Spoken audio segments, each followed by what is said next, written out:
네, 여러분.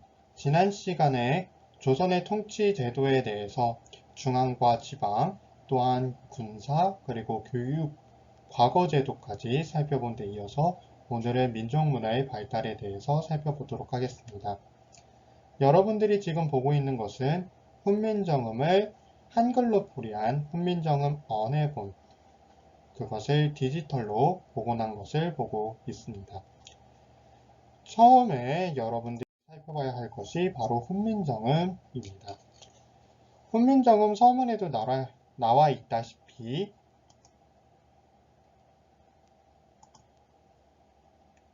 새로 28글자를 만들었고요.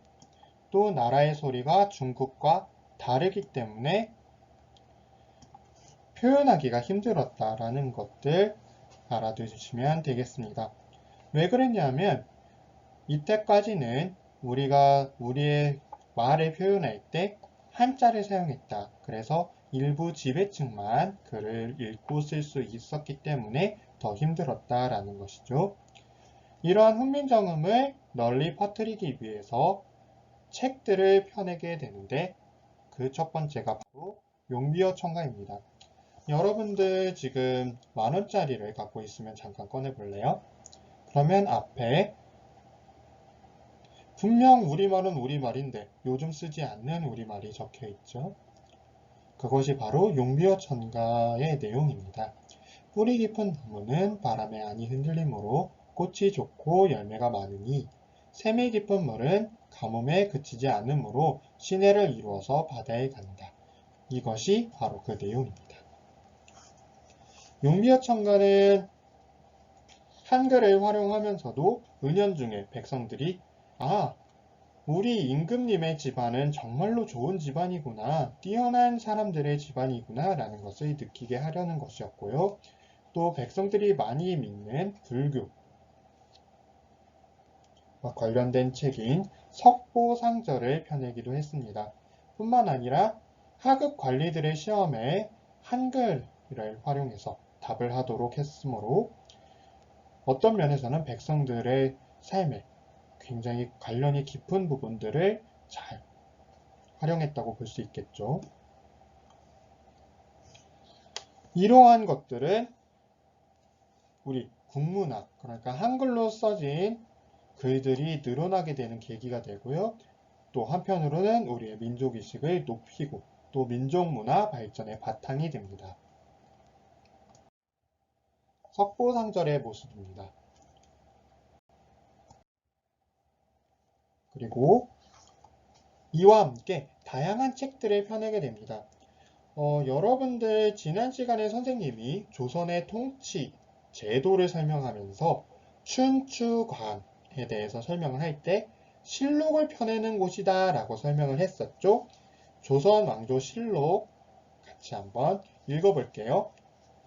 태종이 친히 활과 화살을 가지고 말을 달려서 노루를 쏘다가 말에서 떨어졌지만 다치지는 않았는데 주변 사람들에게 사관이 알게 하지 마라 라고 이야기를 했어요. 그런데 사관은 어떻게 알고 이걸 썼어요? 이건 왕과 관련돼서 모든 기록을 남겨야 한다라는 사관들의 직업 정신이 담겨 있다라고 이야기를 할게요.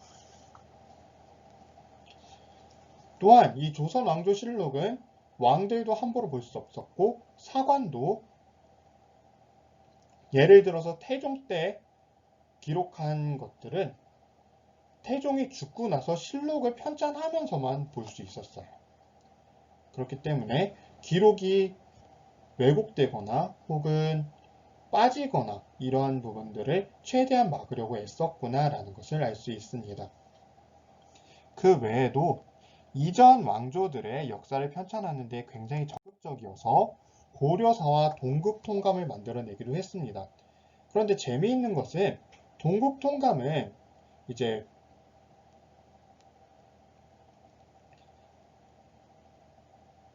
성종 때 완성이 되거든요. 그래서 훈구파가 작성을 하다가 그 뒤에 살인파가 이어받아서 작업을 해요. 그래서 훈구파가 작업을 했을 때랑 살인파가 작업을 했을 때랑 내용이 많이 달라요. 살인파가 작성을 했을 때는 이 사람이 역사적으로 봤을 때 좋다 나쁘다 평가가 들어있는 반면에 훈구파는 진짜 담백하게 있었던 사실만 딱 적고 맙니다.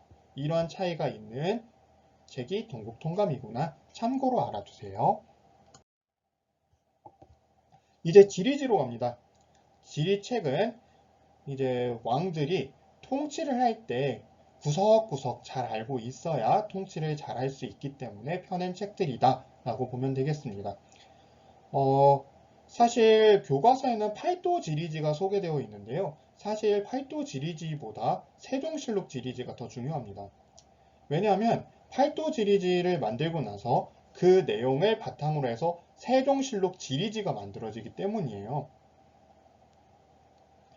현재 팔도 지리지를 편찬할 때 만들어졌던 경상도 지리지만 남아있고요. 팔도 지리지 쪽은 세종실록 지리지는 그나마 온전하게 남아있습니다.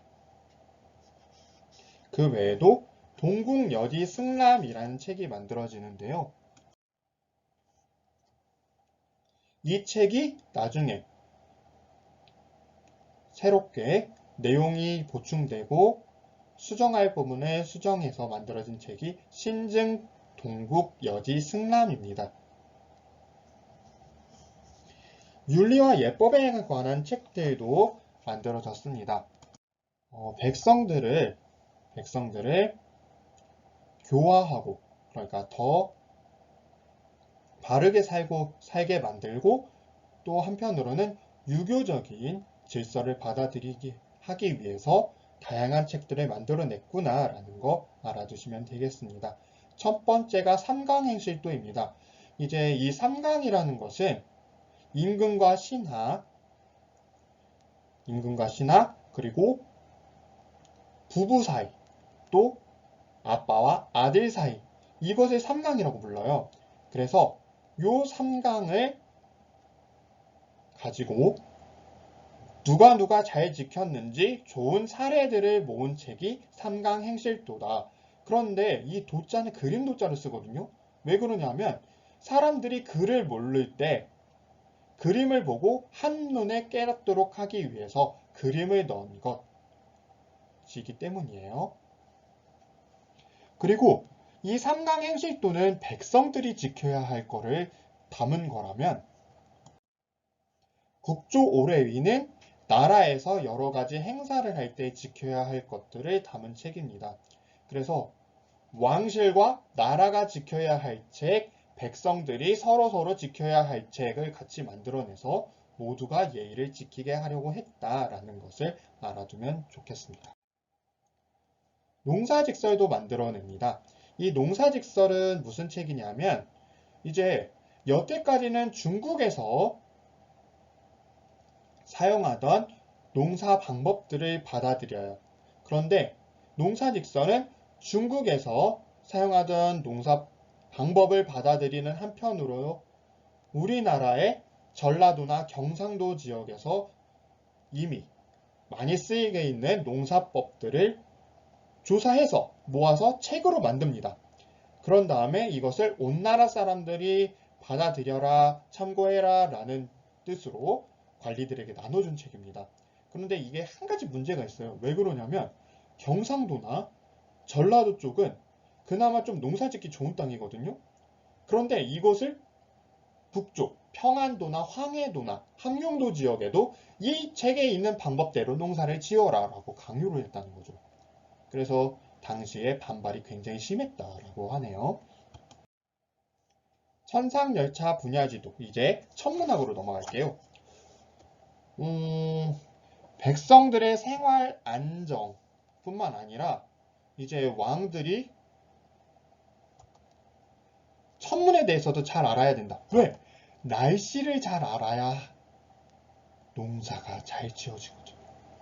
그래서 농사가 잘 되려면 왕이 날씨를 잘 알아야 한다. 그리고 날씨가 나쁠 경우에 대해서 대비책들을 세워놔야 한다라는 뜻으로 조선 전기 때의 왕들은 굉장히 천문학에 관심을 많이 가집니다.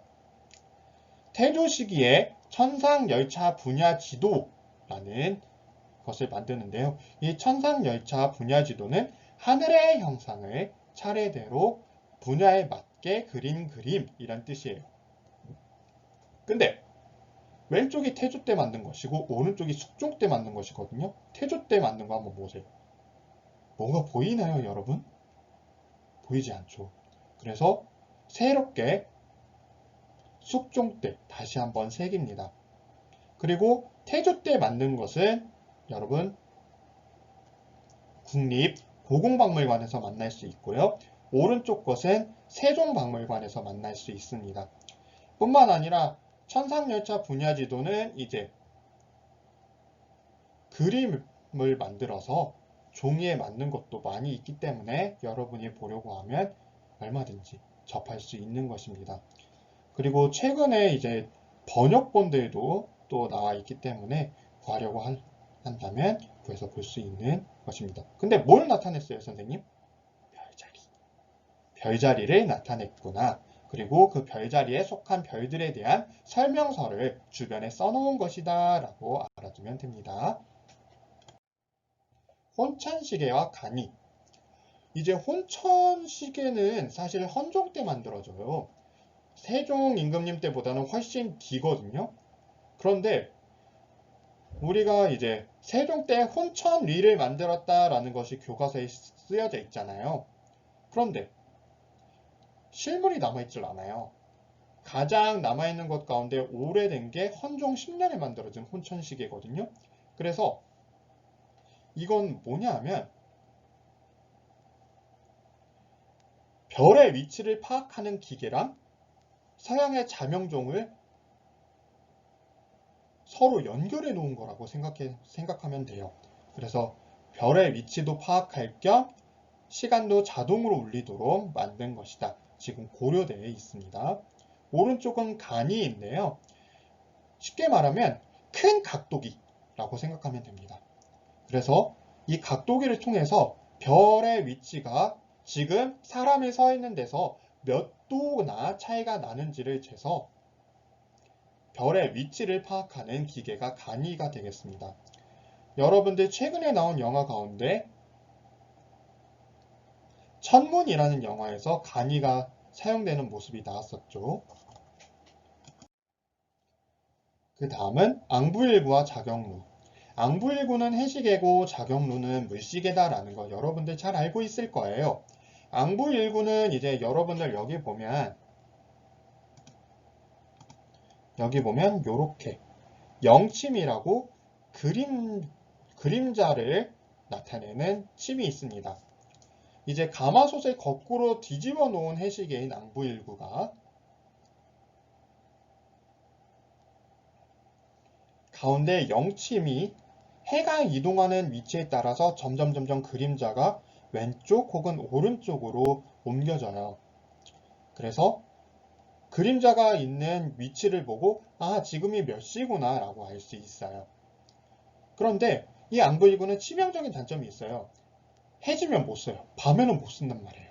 그래서 밤에도 쓸 수 있는 시계인 물시계를 만들게 된 겁니다. 이제 자경루 작동 영상은 선생님이 밴드에 올려놓았으니까 여러분들 참조할 수 있도록 하고요. 국립고궁박물관에서 만나볼 수 있습니다. 그 다음은 추구기입니다. 여러분들 추구기 하면 많은 사람들이 이제 장영실이 만든 거 아니에요? 라고 생각하는 사람들이 많은데 그것보다는 문종이 설계를 하고 만들었다라고 알아두는 것이 더 좋습니다. 이 문종은 사실 강수량에 굉장히 관심이 많았어요. 그래서 비가 얼마나 내리는지를 파악해서 이것이 농사에 도움이 될까 안 될까 어떻게 대책을 세울 수 있을까를 고민하던 왕이었어요. 그때까지는 이제 땅을 파서 얼마나 흙이 젖어 있나를 보고 강수량을 측정했는데 매번 정확하지가 않아서 일종의 표준형 빗물바지통을 만든 것이 추구기라고 생각하면 됩니다. 다음은 칠정산. 이제 칠정산이라는 것은 우리나라가 중국과는 조금 위치가 다르기 때문에 달력을 중국에서 받아오면 계속 차이가 나요. 이거 어떻게 바꿔볼 수 없을까라고 생각해서 만들어진 것이 칠정산입니다. 그래서 중국에서 사용하던 대명력이라는 달력을 받아들여서 우리 수준에 맞게 고친 것이 칠정산 4편. 그리고 칠정산 4편도 문제가 있네. 이슬람의 것도 받아들여 볼까? 라고 하는 것이 칠정산 외편이 되겠습니다. 그래서 우리 한양을 기준으로 해서 서울을 기준으로 해서 달력을 바꿔보자 라고 만든 것이 칠정산 되겠습니다. 그 다음은 한글 금속 활자를 선생님이 보여주고 있는데요. 왜 그러냐 하면 이게 금속 활자가 조선 전기 때 만들어진 것은 임진왜란 때 다 호로록 불타버려요. 남아있는 게 없어요. 그래서 남아있는 것들은 대부분 조선 중후기 때 것들이 많이 남아 있습니다. 그러면 선생님, 고려 때도 금속 활자를 만들었고 조선 때도 금속 활자를 만들었잖아요. 둘의 차이가 뭔가요? 첫째, 조선의 금속 활자가 훨씬 더 모양이 정교하고 예뻐집니다. 둘째, 고려 때는 밀랍을 사용해서 활자를 고정시켰다면 조선 때는 이제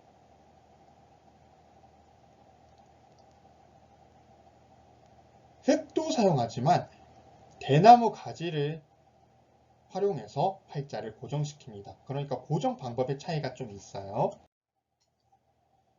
마지막으로 위약서적 살펴보도록 하겠습니다. 왼쪽이 향약 집성방이고요. 오른쪽이 위방 유치입니다. 둘 다 세종 때 간행됐다라고 알아두면 되는데 특히 향약 집성방은 어떠한 특징이 있냐 하면 향약, 그러니까 우리나라의 모든 약재들을 총망라한 책이다 라고 알아두면 됩니다.